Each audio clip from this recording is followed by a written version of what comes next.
uchrashuv qatnashchilari bugun Xalq bankining bezektagi tadbirkorlar bilan uchrashuvimiz bor edi. Sol uchrashuvda bizlar Xalq bankining o'ziga tegishli bo'lgan kredit pasportlarimiz haqida tushuntirib berishimiz kerak. Agar tadbirkor bo'laman degan, yoki kredit olaman degan so'rovlar bo'lsa, keyingi vaqtlari so'rovlarimizni beramiz. Hozir taza kredit bilan sol kreditni tasdiq beradi. Assalomu alaykum.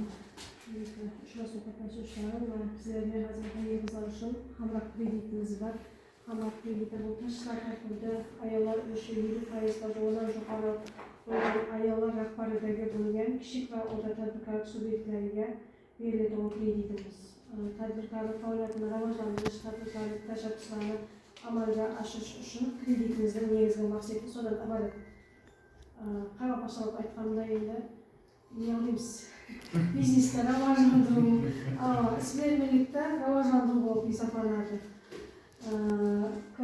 Mijozning asosiy hisob raqami Xalq bankida bo'lishi kerak, ijobiy kredit tarixiga ega bo'lishi kerak, joriy muddat o'tgan kredit va foiz qarzdorliklari mavjud bo'lmasligi kerak. Qarz oluvchi va tashkiloti va rahbari oxirgi 6 oyda o'zgarmagan bo'lishi shart. Majburiy ijro byurosidan qarzdorlik bo'lmasligi shart.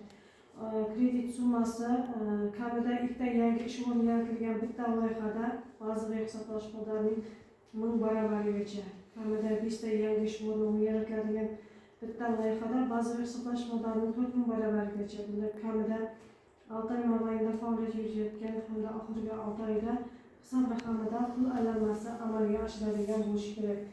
Loyihani o'zini qoplash davridan kelib chiqib 6 yilga beriladi. 20 imtiyozi davomida asosiy vosita sotib olish uchun 20% beriladi. Ayol-qizlar boshsiz bo'ladi. Firmasidan. Aylanma mablag'larni to'ldirishda ochiq yoki yopiq kredit liniyasi orqali beriladi. Hamroh qatnashgan tadbirkorlikni qo'llab-quvvatlash kompaniyasi MCHlardan zot bo'lgan mablag'lar hisobidan moliyalashtirish sug'urtalikni beriladi. Kredit valyutasi qadimiy milliy valyuta so'mda beriladi. Bu o'tkazish yo'li bilan qisman naqd puldan ajratiladi. Bunda ajratilgan kredit summasining 15%gacha qismi naqd pul ko'rinishida ajratilishi mumkin. To'lov grafimiz mijoz haqqiga qarab annuitetni yoki differensial holda bo'ladi.